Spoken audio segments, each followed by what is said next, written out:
I'm divorcing my wife after finding out my son is not mine. After finding out that my son, 5M, is not mine.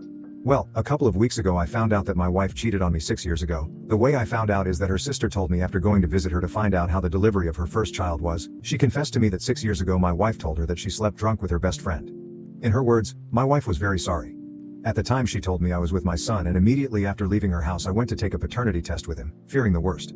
A week later I get the results and my fears came true. My son is not mine. For some reason, I began to see the boy differently. More as an acquaintance than a son. With proofs in hand I confronted my wife at night when the child was sleeping.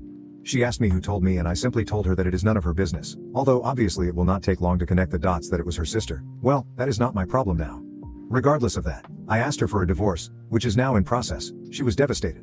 She swore to me more than once that nothing happened with anyone again, that she has been faithful to me in body and soul since then. I held back the urge to insult her to avoid complications during the divorce issue, not believing a word she said, mostly blaming the alcohol instead of taking the blame herself. After talking about it, she threatened me saying that she would demand full custody of the child. I was so annoyed at that moment that I told her, okay, I don't want anything to do with something that is not mine, that she keep the child and I'll keep the dogs. We have 2 dogs that we adopted as puppies and they are currently 8 years old each. After my words she tried to convince me to take care of the child with her, that I am his father. At that moment I exploded. I was so angry and I had held back so much the urge to scream that I just yelled her to go and take her bastard with her.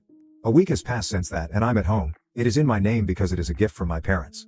She went to her parents' house with her kid. She has not called me since then. She left with everything and the half-asleep kid when I yelled at her, especially since it was the first time I really yelled at her. It sure affected her. I talked to my parents and my dad told me that I did the right thing and that I shouldn't be raising something that is not of my blood, and I agree with him. However, the pain is still there. My younger brother told me to write here to entertain myself. I am currently seeing a therapist 3 times a week, who told me that I have already taken the first step, which was to leave behind what causes me pain. It just hurts to know that my family no longer exists.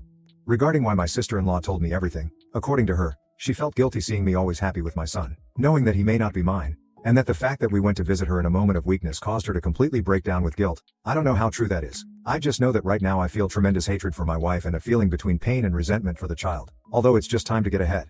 I just hope the divorce goes smoothly. We have separate financiers and properties, and if she really asks for child support I have proof that it's not mine. According to my lawyer that's more than enough if she tries a legal process for that. My therapist also recommended that I not see him nor her, that regardless of the child's feelings, I should focus on my own first, that the child is no longer my problem and the sooner I accept it the better.